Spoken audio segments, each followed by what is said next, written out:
লোকসভা নির্বাচনে কোচবিহার ছিল বিজেপির কাছে পাখির চোখ, কিন্তু দেখা গেল নিশীথের গড় তার হাতছাড়া হলো। তবে হারের তো একটা যুক্তি দিতেই হবে, তাই নিশীথ প্রামাণিক এবার ইভিএম তত্ত্বকেই দায়ী করলেন। শুধু ইভিএমকে দোষারোপ করা হয়েছে তা নয়, মুসলিম ভোট তৃণমূলকে জিতিয়েছে সেই কথাও বললেন নিশীথবাবু। ভোটে হারের পর মুসলিম বুথে তৃণমূলের জয়ীকে যেভাবে তিনি ইস্যু করলেন তাতে রাজ্য রাজনীতিতে চাঞ্চল্য ছড়িয়ে পড়েছে। আসলে হারের কারণ পর্যবেক্ষণ করার জন্য একটি মিটিংয়ের আয়োজন করা হয়েছিল জেলা পার্টি অফিসে। সেই বৈঠকে ছিলেন নিশীথ প্রামাণিক ছাড়াও বিজেপির জেলা সভাপতি ও বিধায়কেরা। আর সেখানেই নিশীথের যুক্তি, ভোট কেন্দ্রের ইভিএম এর সঙ্গে গণনা কেন্দ্রের ইভিএম এর নম্বরের মিল ছিল না, এমনকি সংখ্যালঘু এলাকার বুথগুলিতে দেদারে ছাপ্পা হয়েছে বলে অভিযোগ উঠেছে। বাংলায় বিজেপির ভরাডুবি হওয়ার পর থেকেই শুভেন্দু অধিকারী থেকে শুরু করে সুকান্ত মজুমদার অর্থাৎ সামনের সারির সৈনিকরা তারা দায়ী করেছেন ভোটে ছাপ্পা, কারচুপি এইসব বিষয়গুলিকে। তাই সেই তালিকা থেকে বাদ গেলেন না নিশীথ প্রামাণিকও। শুধু ইভিএমকে দায়ী করেছেন তা নয়, এক প্রকার হুঁশিয়ারি দিয়ে বলেছেন এর জন্য যথাযথ পদক্ষেপও নেওয়া হবে। আর এদিকে তার আরও অভিযোগ যে লোকসভা নির্বাচনের পরে তৃণমূল কংগ্রেস সন্ত্রাস করেছে, দলের কর্মীরা যেখানে আক্রান্ত হচ্ছেন তাদের সঙ্গে নিয়ে বিজেপি আন্দোলন গড়ে তুলবে বলেও জানিয়েছেন তিনি। আবার এখানেই শেষ নয়, নিজের ফোন নম্বর দিয়ে দেবেন সকল কর্মীদের, সেই কথাও জানিয়েছেন নিশীথ প্রামাণিক, যাতে কেউ সমস্যায় পড়লে তার সঙ্গে যোগাযোগ করতে পারেন। কি বলছেন নিশীথ প্রামাণিক শোনাবো আপনাদের। দেখুন, তৃণমূল কংগ্রেস কি করছে সেটা বিষয় নয়। নির্বাচনের ফলাফল হওয়ার পরে এই ধরনের একটা ট্রেন্ড আসে, কিন্তু আলটিমেটলি ওই শুধুমাত্র পঞ্চায়েত একটা ব্যক্তি তাকেই নিয়ে যেতে পারছে, সাধারণ মানুষ নিতে পারছে। কাতারে কাতারে সাধারণ মানুষ হিসেবে তো আমি বিশ্বাস করি। আর বুথ সংখ্যার দিক থেকে সারা কুচবিহার জেলায় নাম্বার অফ বুথ, সেই বুথের দিক থেকে কিন্তু জয়ের সংখ্যা ভারতীয় জনতা পার্টির বেশি রয়েছে।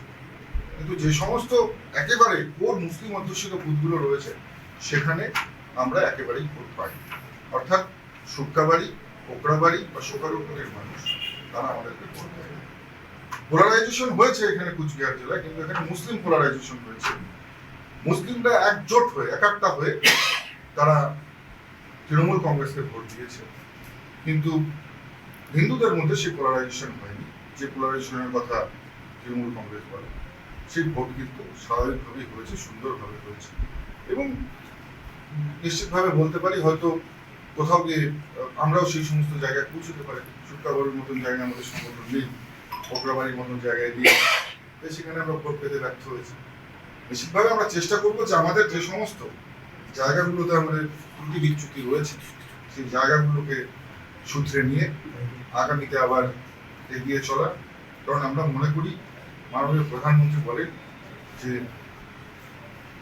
হার বলে কোনো শব্দ নেই, আমরা হয় জিতি নয়তো শিখি। এইবারে শিখেছি এবং এই শিক্ষা নিয়ে এগিয়ে চলবো।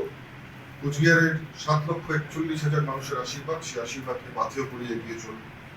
আগামী দিনে নিশ্চিতভাবে মানুষ আমাদের পক্ষে রায় দেবে এবং আগামী বিধানসভা নির্বাচন থেকে শুরু করে আগামী যা পরবর্তী যে সমস্ত নির্বাচনগুলো আসবে সেই নির্বাচনগুলোতে আমাদের ত্রুটি বিচ্যুতিগুলোকে শুধরে আমরা আরো বেশি করে কি করে মানুষের কাছে যেতে পারি, মানুষের সঙ্গে থাকতে পারি সেই চেষ্টা।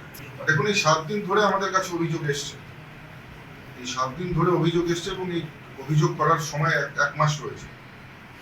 নির্বাচনের গণনা কেন্দ্রে কোনো সমস্যা হয়ে বা হলে পরে সেটার নিয়ম রয়েছে, তার 1 মাসের মধ্যে যে কোনো রকমের রিট পিটিশন জারি করা যায় তার এগেনস্টে বা কোনো কিছু জানতে চাওয়া যায়, এটা নিয়মের মধ্যে রয়েছে। শতাধিক 100-র উপরে ইভিএমের ক্ষেত্রে এই ধরনের অভিযোগ আমাদের কাছে এসছে। তবে নিশ্চিতভাবে যদি তদন্ত হয় তাহলে পরে এর পেছনে কি চক্রান্ত রয়েছে সেটা কিন্তু উঠে আসবে। দেখুন, তাহলে তো ভোট কমতো। আমাদের 2019-এ যা ভোট ছিল তার থেকে তো ভোট বেড়েছে। যদি ভোট কমে যেত তাহলে ভাবতাম যে মানুষ কম ভোট দিয়েছে কিংবা সাংগঠনিক দুর্বলতা রয়েছে। ভোট তো আগের থেকে বেড়েছে, তার মানে সংগঠন আগের থেকে আরো বেশি শক্তিশালী, মজবুত হয়েছে। এবার কোনো একটা ফল হার করা, দেখুন যখন ইন্ডিয়া পাকিস্তানের খেলা হয়, ইন্ডিয়া হেরে গেলে পরে তখন বিরাট কোহলির নামে প্রশ্ন ওঠে, বিরাট ভালো খেললে ভালো হতো, রোহিত যদি ভালো খেলতো তাহলে জিতে যেত, ওর আউট হওয়াটা ঠিক হয় না, 6 মারতে যাওয়াটা ঠিক হয় না, অনেক রকম ক্রিটিসিজম হয়। বাট এটা বিষয় নয়। বিষয় আমাদের কুচবিহার জেলার বিধায়ক থেকে শুরু করে যারা কার্যকর্তা থেকে শুরু করে যারা আমাদের পদাধিকারী রয়েছে সবাই অক্লান্ত পরিশ্রম করেছে, অক্লান্ত পরিশ্রম করেছে। এটা বলবার বিষয় নেই, আপনারা সাংবাদিক বন্ধুরা বলেছেন। কিন্তু সামান্য ভোটের ব্যবধানে আমাদের একটা আপনারা জানেন যে পরাজয় করেছে। নিশ্চিতভাবে আমরা স্পোর্টিং মুডে সেটাকে মেনে নিয়েছি এবং আগামীতে এখান থেকে উঠে এখান থেকে শিখে আরো এগিয়ে যাবো মানুষের জন্য করার চেষ্টা। প্রসঙ্গত, কোচবিহারের লোকসভা নির্বাচনে এবারে তৃণমূল কংগ্রেস প্রার্থী জগদীশ বসুনিয়ার কাছে পরাজিত হন বিজেপি প্রার্থী নিশীথ প্রামাণিক। হারার পরে এমন সাফাই তার। আর এ নিয়ে আমাদের কাছে প্রবীর কুণ্ডুর কি রিপোর্ট দেখাবো। লোকসভা নির্বাচনে হারের জন্য মূলত ইভিএম কারচুপিকে দায়ী করেছেন বিজেপির প্রার্থী নিশীথ প্রামাণিক, যিনি তৃণমূলের প্রার্থী জগদীশ বর্মা বসুনিয়ার কাছে পরাজিত হয়েছেন।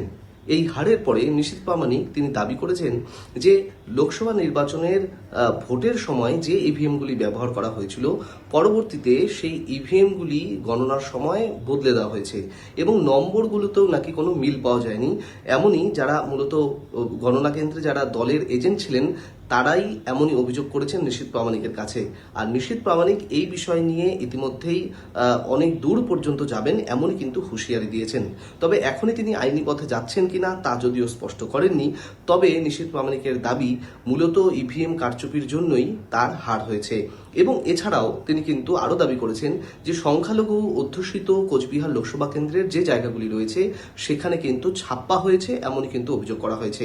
যদিও তৃণমূল কংগ্রেসের তরফ থেকে যাবতীয় অভিযোগ অস্বীকার করা হয়েছে এবং ইতিমধ্যেই নিশীথ প্রামাণিককে দেখা গেছে যে তার এই হারের পর মূলত কোচবিহার লোকসভা আসন বিজেপির হাতছাড়া হওয়ার পর বিজেপির যে জেলা নেতৃত্ব বিধায়ক থেকে শুরু করে বুথ কমিটির যারা নেতৃত্ব রয়েছেন সকল স্তরের কর্মীদের নিয়ে ইতিমধ্যেই বিজেপিকে দেখা গেছে তারা ইতিমধ্যেই পর্যালোচনা বৈঠক করেছেন এবং কি কারণে হার হলো সমস্ত কারণ খতিয়ে দেখা হচ্ছে। তবে প্রাথমিকভাবে নিশীথ প্রামাণিক যে অভিযোগ করেছেন তা কিন্তু যথেষ্ট তাৎপর্যপূর্ণ এবং তিনি কিন্তু দাবি করেছেন যে মূলত যে ইভিএম মেশিন সেখানেই কিন্তু কারচুপি হয়েছে এবং এ ব্যাপারে তিনি কিন্তু আগামী দিনে আরো পদক্ষেপ নিতে চলেছেন। যদিও তিনি আরো দাবি করেছেন যে বিজেপি কিন্তু চুপ করে বসে থাকবে না এবং তৃণমূলের বিরুদ্ধে সন্ত্রাসের অভিযোগ তোলা হয়েছে, বিজেপি কর্মীরা প্রচুর ঘরছাড়া হয়েছেন, প্রচুর বিজেপি কর্মীর বাড়ি ভাঙচুর করা হয়েছে ভোটের ফল প্রকাশের পর এমনই অভিযোগ করেছেন নিশীথ প্রামাণিক এবং বিজেপি বেশ কিছু কর্মসূচি নেবে এই আক্রান্ত কর্মীদের জন্য। এমনকি তিনি তার ফোন নম্বর দিতে চাইছেন কর্মীদের, যারা আগ্রহী তারা কিন্তু যোগাযোগ করতে পারে নিশীথ প্রামাণিকের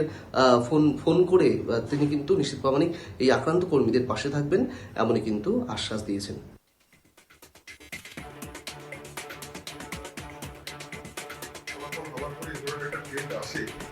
কিন্তু আলটিমেটলি ওই শুধুমাত্র পঞ্চায়েত। সাবস্ক্রাইব করুন আজ তাক বাংলাকে।